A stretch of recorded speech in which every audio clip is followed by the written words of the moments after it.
El secretario de Seguridad y Protección Ciudadana, Omar García Harfuch, informó que un operativo conjunto del Gabinete de Seguridad derivó en 20 detenciones y diversos aseguramientos contra presuntos integrantes del cártel Jalisco Nueva Generación en Hidalgo, Jalisco y Michoacán. Eran las 5:12 de la madrugada del 21 de agosto.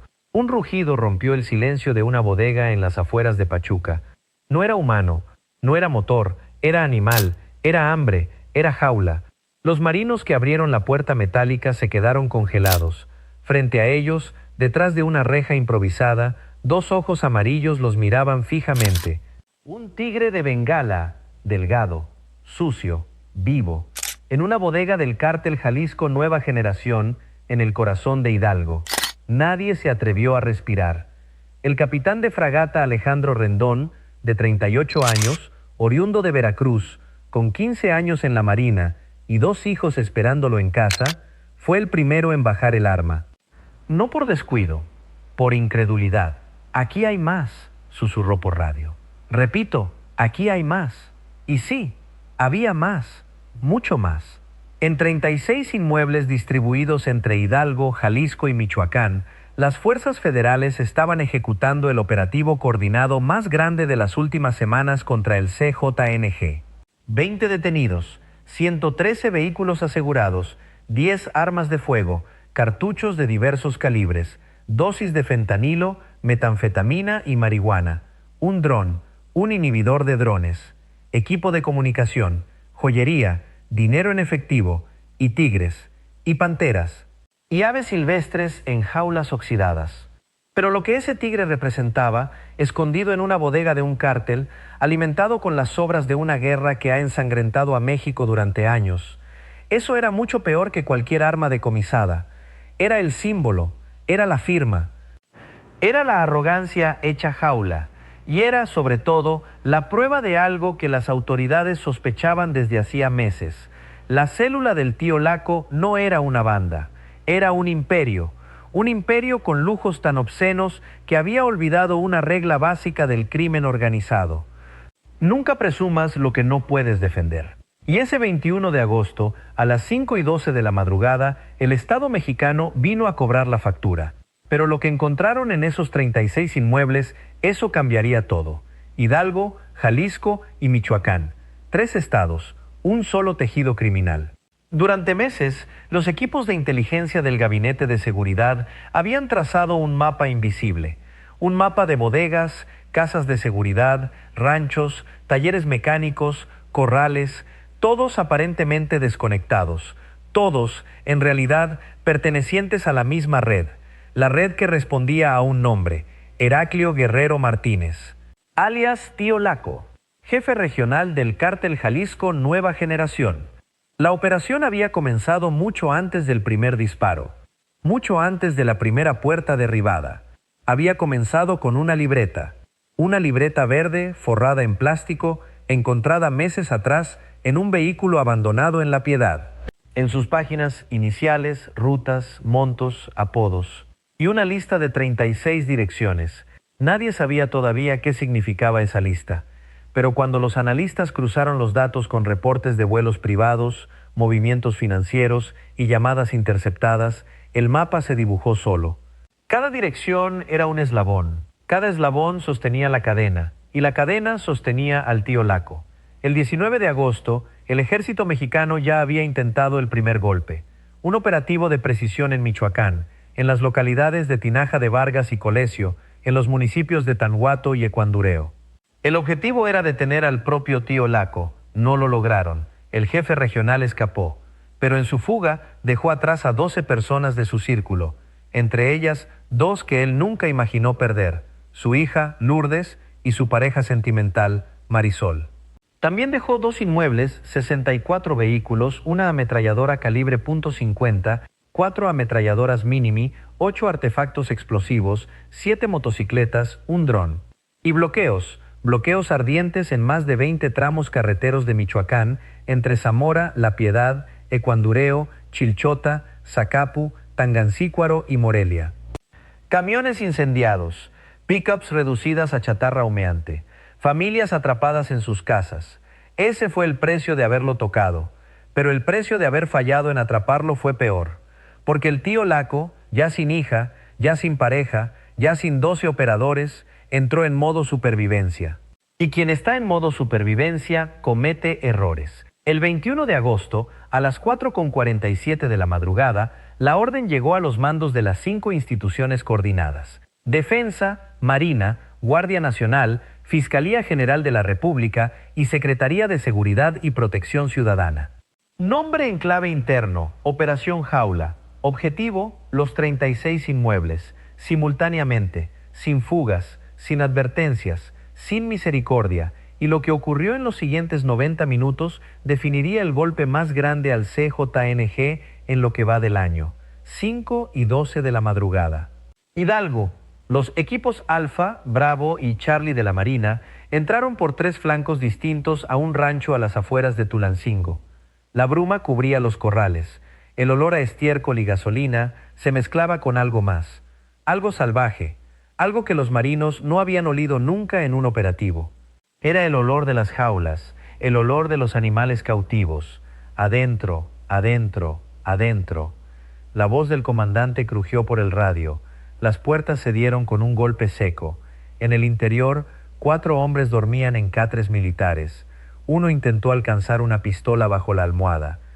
No llegó. En menos de 12 segundos, los 4 estaban en el suelo, boca abajo, sin un solo disparo. Ráfagas secas. Ninguna. Solo el eco metálico de los cerrojos y las órdenes en voz baja. 5:14. Jalisco. Zapopan. Una casa de 2 plantas con portón eléctrico. Los equipos de la Guardia Nacional detonaron una carga direccional sobre la cerradura. La puerta voló hacia adentro. Adentro, un hombre corría hacia el patio trasero cargando una laptop. Fue derribado a 3 metros de la barda. La laptop cayó al piso, encendida, con una pantalla abierta que ningún operador habría querido dejar visible. 5:15. Michoacán. Zamora. 2 bodegas industriales, contiguas, aparentemente abandonadas. El olor a combustible era tan intenso que los soldados tuvieron que ponerse máscaras. Adentro, 113 vehículos. 113. Camionetas, sedanes, motocicletas, un tráiler. Algunos con placas falsas, otros sin placas, otros con compartimentos ocultos bajo los asientos traseros. Y en un rincón, cubierto con una lona verde, un vehículo blindado nivel 5, listo para salir esa misma semana. 5:18. De vuelta a Hidalgo. En una segunda bodega, a 18 kilómetros de la primera, los marinos escucharon un sonido que ninguno olvidaría. Un gruñido bajo, grave, territorial. Se detuvieron. El capitán Rendón levantó el puño. Silencio absoluto. Y ahí, entre pacas de forraje y latas de comida vencida, 2 ojos amarillos brillaron en la penumbra. Pero el silencio no duraría mucho, porque en esa misma bodega, detrás de una pared falsa, había algo más, algo que nadie vio venir. La lona cayó, y lo que apareció detrás detuvo a los marinos en seco. 3 jaulas, 2 tigres de Bengala, una pantera negra, todos delgados, todos con costillas visibles bajo el pelaje. Todos vivos, todos aterrorizados, y todos, según se sabría después, adquiridos en el mercado negro internacional a precios que superaban los 2 millones de pesos por animal. Doctor Fabián Ortuño, veterinario adscrito a la Procuraduría Federal de Protección al Ambiente, llegó al lugar 3 horas después. 42 años, especialista en fauna silvestre exótica. Había visto de todo en 2 décadas de carrera, pero al entrar a la bodega y ver a los animales, se quedó parado un largo minuto. Están al borde de la inanición, dijo con la voz baja. Los usaban como trofeos, como decoración, como advertencia. Como advertencia, esa era la palabra. En el mundo del narcotráfico mexicano, los animales exóticos no son mascotas, son mensajes. Son la manera en que un capo le dice al mundo, y sobre todo a sus rivales, que su poder es tan absoluto que puede permitirse lo prohibido, que las leyes internacionales no le aplican, que la naturaleza misma está bajo su dominio. Un tigre en una jaula es una firma, y esa firma pertenecía al tío Laco.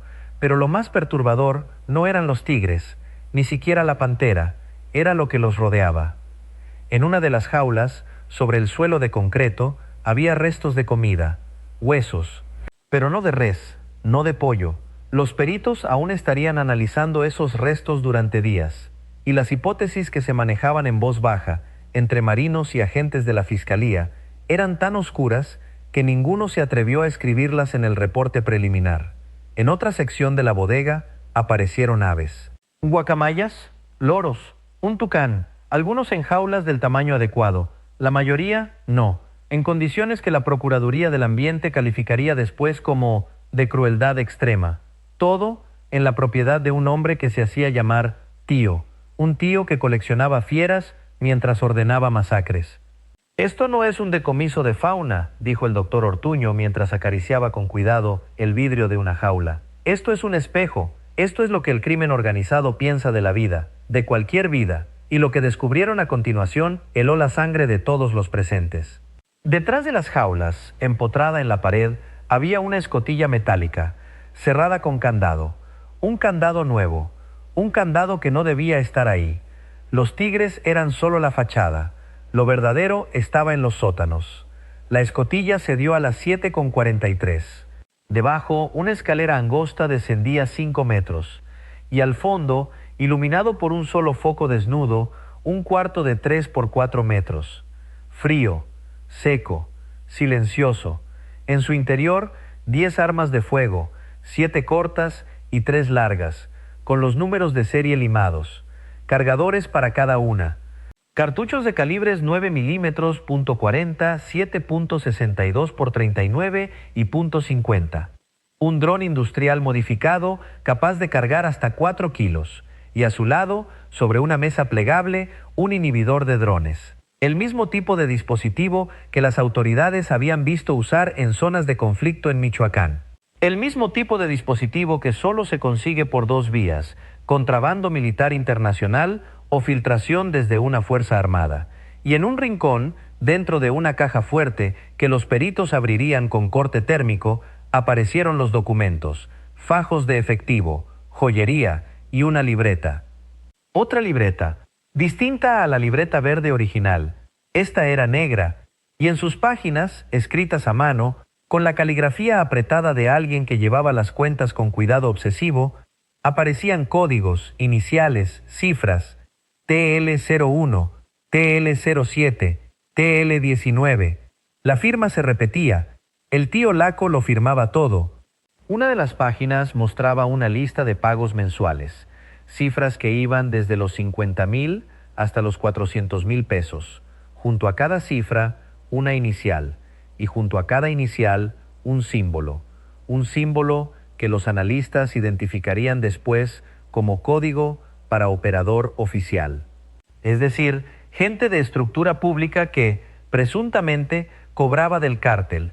Pero lo más escalofriante estaba por salir a la luz, porque uno de los teléfonos asegurados, protegido con cifrado, contenía un chat grupal activo hasta minutos antes del operativo. En ese chat, los operadores del tío Laco habían recibido, apenas 40 minutos antes de la primera entrada, un mensaje que decía: aguas, se mueve algo grande, no prendan luces. La fuga de información existía, pero no había sido suficiente. El Estado había llegado más rápido, y en medio de esos hallazgos, un nombre aparecía una y otra vez, en las páginas de la libreta negra, en los mensajes cifrados, en las etiquetas de los vehículos, en las llaves de las jaulas: tío Laco, tío Laco, tío Laco. Los 20 detenidos, hombres y mujeres, integrantes de tercer y cuarto nivel dentro de la estructura, ya iban camino a la Ciudad de México en una aeronave de la Armada. Entre ellos, nombres que la Fiscalía haría públicos: Dora Yamilet Mendoza Roja, Elizabeth Guerrero Valadez, Miguel Ángel Barrientos Domínguez, Víctor Hugo Gutiérrez Maciel, Maribel Maldonado Rodríguez, Alexis Mesa Valdés, Mauricio Alexander García López, Juan Alberto Aguirre Maldonado, Juan Rafael Mares Rojo, y 11 más, todos piezas de un mismo tablero, todos subordinados de un mismo hombre, un hombre que seguía suelto: Heraclio Guerrero Martínez, alias Tío Laco. No es cualquier operador del CJNG, es una arquitectura completa hecha persona. Lo conocen como Tío porque, según reportes de inteligencia, Así se hacía llamar frente a sus subordinados más jóvenes, muchos de ellos reclutados en municipios rurales de Michoacán, con la promesa de dinero fácil y protección familiar. Laco, la segunda parte del alias, viene de una deformación de un apodo de infancia que él mismo se encargó de convertir en marca. Un hombre que convierte su apodo de infancia en firma criminal es un hombre que ya no le teme a nadie, o al menos así lo cree. Nació en una comunidad rural del occidente de Michoacán hace aproximadamente 48 años. Comenzó como halcón, después escaló a operador logístico, después a jefe de célula, y hoy es jefe regional del cártel Jalisco Nueva Generación, con presencia comprobada en 3 estados, Hidalgo, Jalisco y Michoacán, y presencia probable en al menos 2 más. Su especialidad no es la violencia directa, es la infraestructura, es el arte de convertir bodegas anónimas en centros logísticos, talleres mecánicos en modificadoras de vehículos blindados, ranchos ganaderos en depósitos de armas, corrales de aves en fachadas de bodegas de fentanilo. Cada eslabón aparentemente legal, cada eslabón en realidad criminal. Esa red era tan hermética que incluso tras el operativo del 19 de agosto, cuando cayeron su hija Lourdes y su pareja Marisol, la estructura no colapsó, se replegó, se reorganizó y siguió operando. Hasta el 21 de agosto, su hija ya estaba detenida, su pareja ya estaba detenida, 12 de sus operadores detenidos, y ahora 20 más, 32 en total en apenas 5 días. Él seguía suelto, pero cada vez con menos manos, con menos casas, con menos jaulas, con menos tigres, y ahora con las autoridades pisándole los talones. A 200 metros de una de las bodegas de Hidalgo, en una calle de tierra que no aparece en los mapas oficiales, vive doña Esperanza Jiménez, 68 años, viuda, 3 hijos que trabajan en la Ciudad de México. Un nieto de 9 años, Emilio, que vive con ella desde que su madre emigró al norte. Esa madrugada, doña Esperanza no dormía, nunca duerme del todo. Es de las mujeres que se acuestan tarde y se levantan temprano, como si el sueño fuera un lujo que aprendió a no permitirse. Cuando escuchó los primeros vehículos militares pasar por la calle, se persignó. Cuando escuchó los golpes en la bodega vecina, apretó la mano de Emilio, que se había despertado. «Abuela, ¿qué es ese ruido?», preguntó el niño, con los ojos aún somnolientos. «Nada, mi amor, solo es el viento». Pero no era el viento. Emilio lo sabía. Emilio llevaba meses escuchando los rugidos. Al principio pensó que soñaba. Después pensó que era la televisión de los vecinos. Después, cuando le preguntó a su abuela, ella le dijo que no preguntara. Que en este pueblo hay cosas que uno no pregunta. Esa madrugada, cuando los marinos derribaron la puerta de la bodega, Emilio escuchó el rugido por última vez.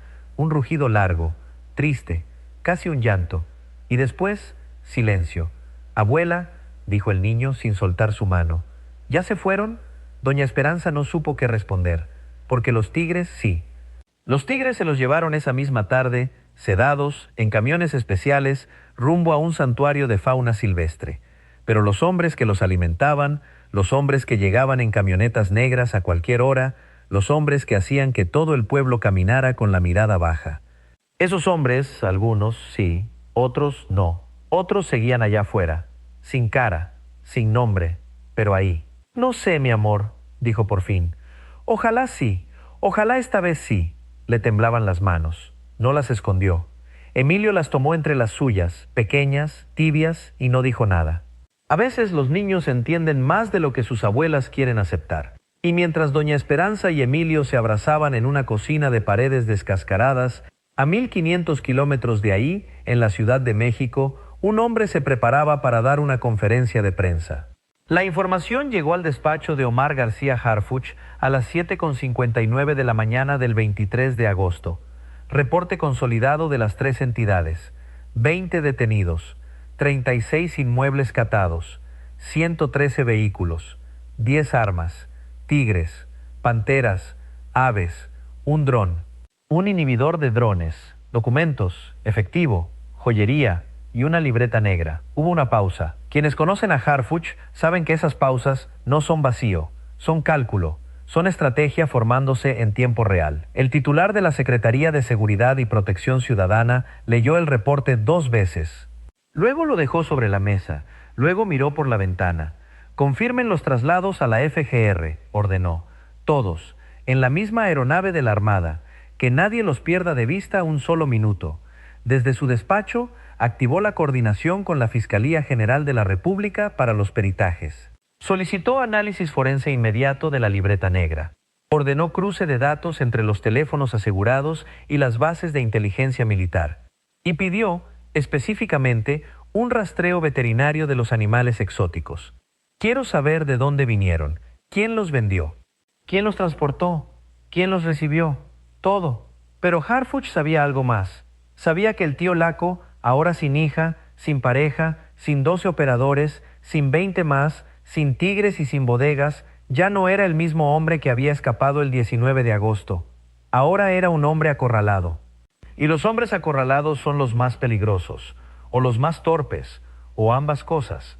Frente a los medios, minutos después, Harfuch fue directo, sin adornos, sin triunfalismo.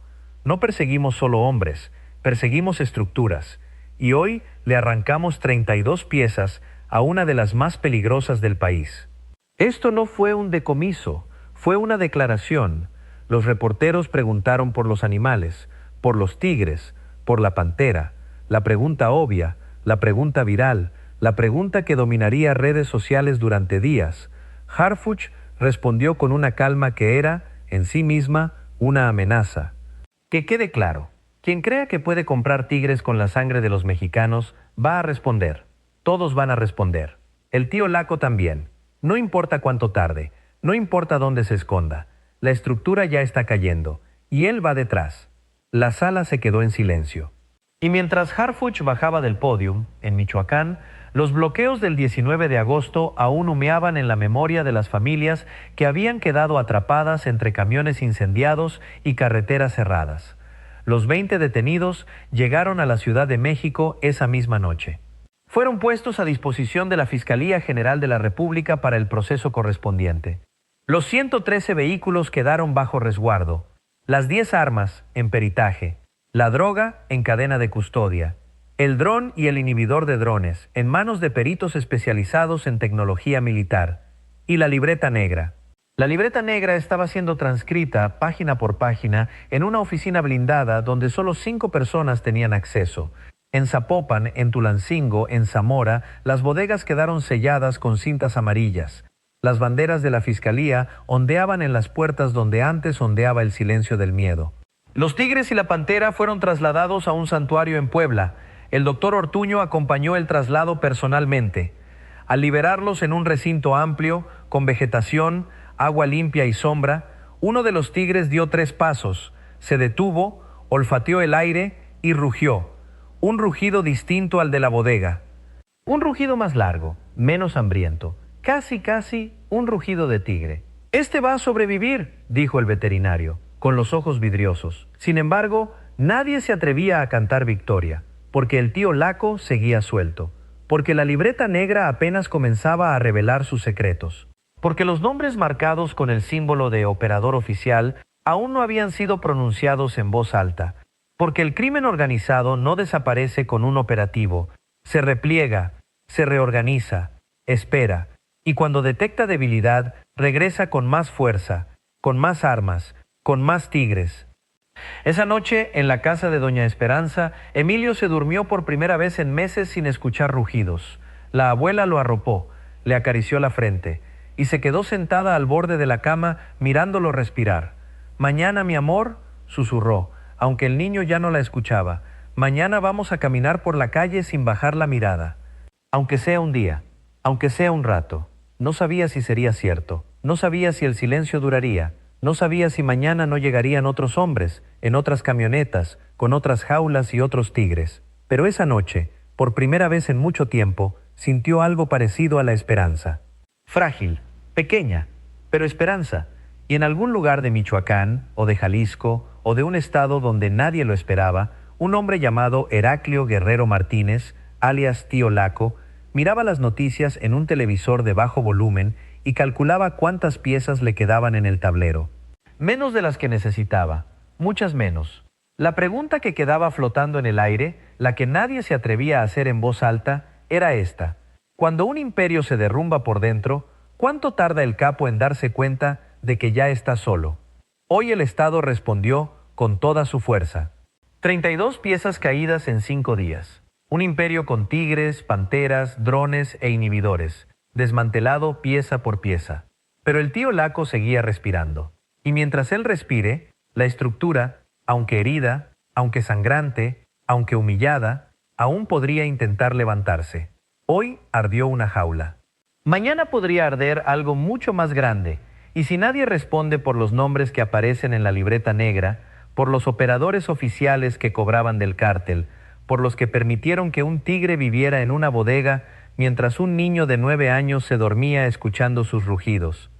Si nadie responde, entonces esto no fue una victoria, fue solo una pausa, porque los imperios criminales no se defienden con un solo operativo, se defienden todos los días, o se pierden para siempre, y hoy, apenas hoy, México respiró un poco, solo por hoy.